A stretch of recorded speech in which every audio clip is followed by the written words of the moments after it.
1 জুনত exit pole 4 জুনত ফলাফল কোনে মাৰিব সেই হাঁহি কাৰ আশাত পৰিব চেঁচা পানী নিজ নিজ অংক হাতত লৈ অপেক্ষা কৰিছে প্ৰাৰ্থীয়ে ধুবুৰী নগাঁও কৰিমগঞ্জক লৈ কি অংক আজমলৰ লখিমপুৰক লৈ আশাবাদী প্ৰদান বৰুৱা ভোট যুদ্ধ শেষ এতিয়া নিচেই কাষ চাপিছে ফলাফলৰ দিন ইভিএমত বন্দী হৈ ৰোৱা প্ৰাৰ্থীৰ ভাগ্য 4 জুনত মুকলি হ'ব এনে সময়ছোৱাত আগন্তুক 2-3 দিন নাযায় নোপোৱাই হৈছে প্ৰতিগৰাকী প্ৰাৰ্থীৰ বাবে কি হ'ব লখিমপুৰৰ জনতাই পুনৰ দিল্লী যাত্ৰা সুচল কৰিবনে প্ৰদান বৰুৱা বিশ্বাসী জয় নিশ্চিত কিন্তু প্ৰদান বৰুৱাই কৰিছে নিজা অংক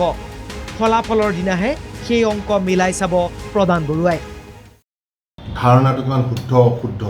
সেইটো কাৰণেহে আমি এছেছমেণ্টটো কৰোঁ এইটো তেনেকুৱা কোনো কথা নাই কাৰণ কেতিয়াবা আমাৰ শুদ্ধ হয় কেতিয়াবা অশুদ্ধ হয় আৰু শুদ্ধ হ'লে ঠিকে আছে কোনোবাই বেয়া পালেও আল্টিমেটলি গৈ তেওঁলোকে মানি লয় কিন্তু অশুদ্ধ হ'লে তেওঁলোকে মানে বস্তুটো অলপ বেলেগ ধৰণে চায় সেইকাৰণে এটা এছেছমেণ্ট আমাৰ আছে আৰু সেই এছেছমেণ্টটো আমি মিলাই চাম 4 তাৰিখে সঁচা ৰিজাল্টটো ওলোৱাৰ পিছত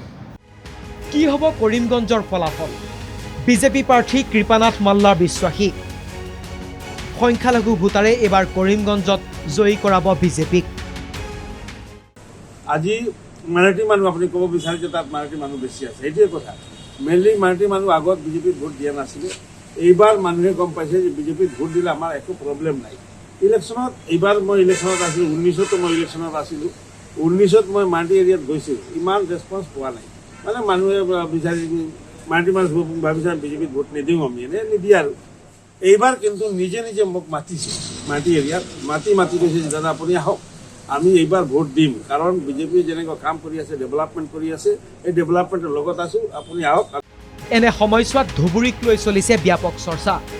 আজমলৰ দুৰ্গত ৰকিবুলৰ আঘাত কিমান গুৰুতৰ হ'ব আজমলৰ অংক 1 লাখ ভোটত হ'লেও জয়ী হ'ব ধুবুৰীত নিয়াৰলি এবাউট 5 লাখছে জিকিছিলোঁ অলপ কম এইটোৱে এবাৰ নহ'ব টাফ আছিল বহুত টাফ হৈছে और पिछतो कहते हैं ना हाथी मरते मरते भी 1.25 लाख का हाथी मरते भी 1.25 लाख का तो अजमल को ये लोग को हराना होगा तो भी बहुत मेहनत की ज़रूरत है और मेहनत उन लोगों ने किया है बेईमानी भी की है शैतानी भी की है सब कर लिया लेकिन इंशाअल्लाह अल्टीमेटली মই জিকিম আনহাতে আজমলৰ সমীক্ষা অনুসৰি নগাঁৱত AUDF কংগ্ৰেছৰ মাজত হ'ব তীব্ৰ প্ৰতিদ্বন্দ্বিতা কৰিমগঞ্জত AUDF কংগ্ৰেছৰ যুঁজত জয়ৰ সোৱাদ ল'ব বিজেপিয়ে নগাঁৱত আমাৰ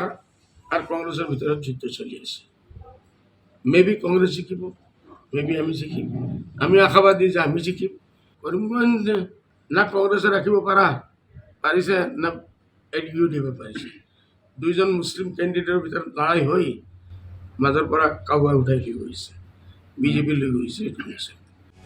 অংক সমীক্ষা বহুত হ'ল এতিয়া 4 জুনত স্পষ্ট হ'ব কাৰ সমীক্ষা ফলিয়াব কাৰ অংক হ'ব জংকপংক